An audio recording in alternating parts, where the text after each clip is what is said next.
Bonjour à tous, je suis le docteur Sophie, médecin spécialisé dans la santé des seniors, et aujourd'hui, je veux vous parler d'un sujet souvent ignoré, mais crucial pour votre bien-être. L'intimité personnelle à un âge avancé. Laissez-moi commencer par une histoire qui m'a profondément marquée. Il y a quelques mois, une patiente, Madame Claire, 72 ans, est venue me voir. Elle avait les larmes aux yeux, me confiant qu'elle se sentait seule, déconnectée, et qu'elle avait trouvé du réconfort dans des pratiques intimes personnelles, mais cela la laissait confuse, coupable, parfois même épuisée. Elle m'a dit, « Docteur, est-ce normal à mon âge? Suis-je en train de me faire du mal ?» Cette conversation m'a brisé le cœur, mais elle m'a aussi rappelé une vérité essentielle. Ignorer nos besoins physiques et émotionnels peut nous voler notre joie de vivre. Si vous avez plus de 50 ans, écoutez attentivement. Ce que je vais partager pourrait transformer votre vision de la santé, de l'intimité et du bonheur dans cette belle phase de la vie. Ne passez pas à côté de cette vidéo, car elle pourrait répondre à des questions que vous n'osez même pas poser. Vous venez d'où? Écrivez votre ville ou votre région dans les commentaires pour me le dire et commençons ce voyage ensemble. Chapitre 1. Briser le tabou de l'intimité chez les seniors. En France, parler de sexualité, et encore plus de l'intimité personnelle comme la masturbation, reste un tabou, surtout pour les personnes âgées. Pourtant, c'est une réalité humaine, naturelle, et même bénéfique à bien des égards. À mesure que nous vieillissons, notre corps change, les niveaux d'hormones comme la testostérone et les œstrogènes diminuent, la sensibilité physique évolue, et notre lien avec le désir peut se transformer. Mais une chose est claire, le plaisir n'a pas d'âge. La masturbation en particulier peut être une façon saine de rester connecté à son corps, de redécouvrir son propre plaisir sans pression ni attente. Mais voici le hic, si elle devient excessive, cette pratique peut avoir des effets inattendus, tant sur le plan physique qu'émotionnel. Vous pourriez manquer des clés essentielles pour équilibrer votre santé et votre bien-être si vous ne regardez pas cette vidéo jusqu'au bout. Alors, restez avec moi, car je vais vous donner des solutions concrètes, appuyées par la science, pour vivre cette étape de la vie avec sérénité et confiance. Chapitre 2. Les bienfaits prouvés de l'intimité personnelle. La masturbation, lorsqu'elle est pratiquée avec modération, offre des avantages incroyables pour les seniors, d'abord sur le plan physique.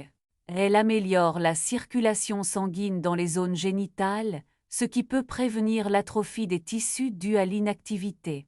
Elle libère aussi des endorphines, ces hormones du bonheur qui réduisent le stress, améliorent l'humeur et favorisent un sommeil de meilleure qualité, un point crucial pour rester en forme à cet âge. Sur le plan psychologique, cette pratique renforce l'estime de soi.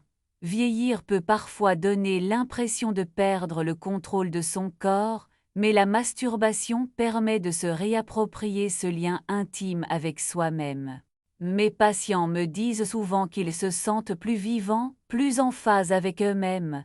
C'est une célébration de soi, et ça, c'est puissant. Mais attention, tout est une question d'équilibre. Si vous ressentez que cette pratique prend trop de place dans votre vie, il est temps de se poser des questions. Ne ratez pas la suite, car je vais vous expliquer comment reconnaître les signaux d'alerte et y remédier. Chapitre 3. Les risques d'une pratique excessive. Comme pour tout dans la vie, trop c'est trop.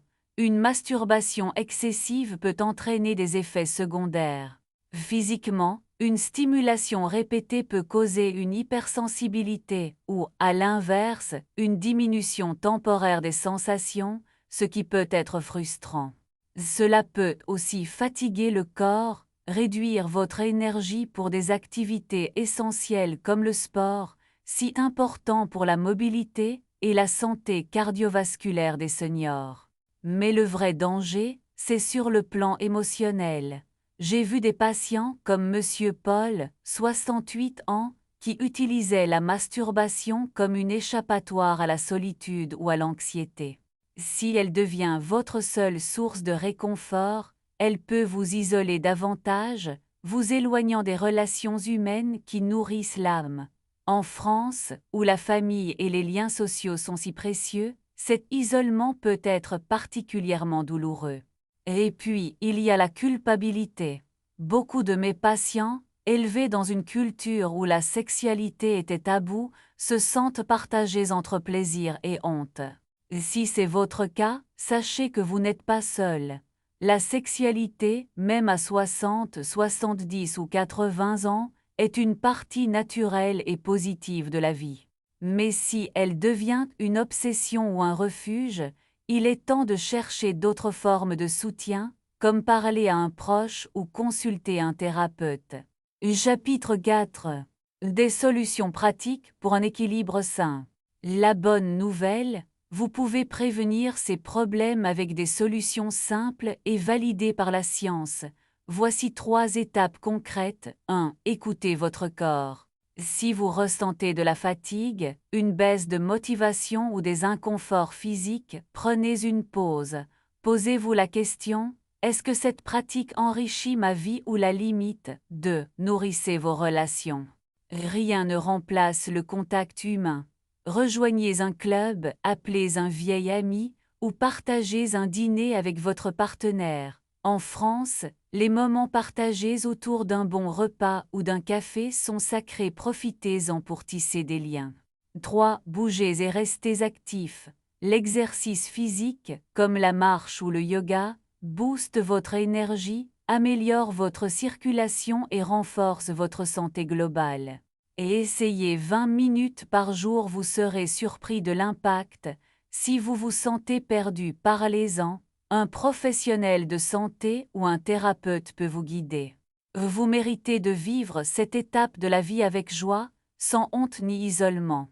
Chapitre 5. Déconstruire les mythes. Permettez-moi de clarifier une chose.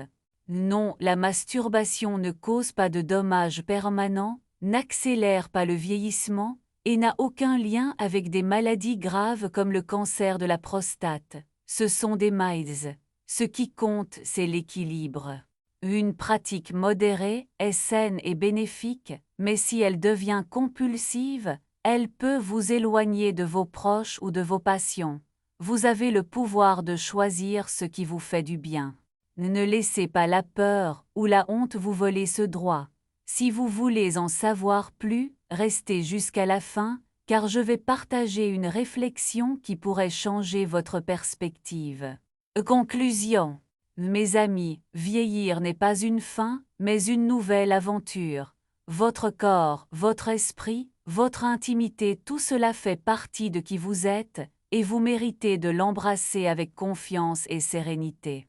Si Madame Claire a pu retrouver son équilibre en parlant ouvertement et en adoptant de nouvelles habitudes, vous le pouvez aussi. Alors, voici mon invitation, prenez une seconde pour réfléchir.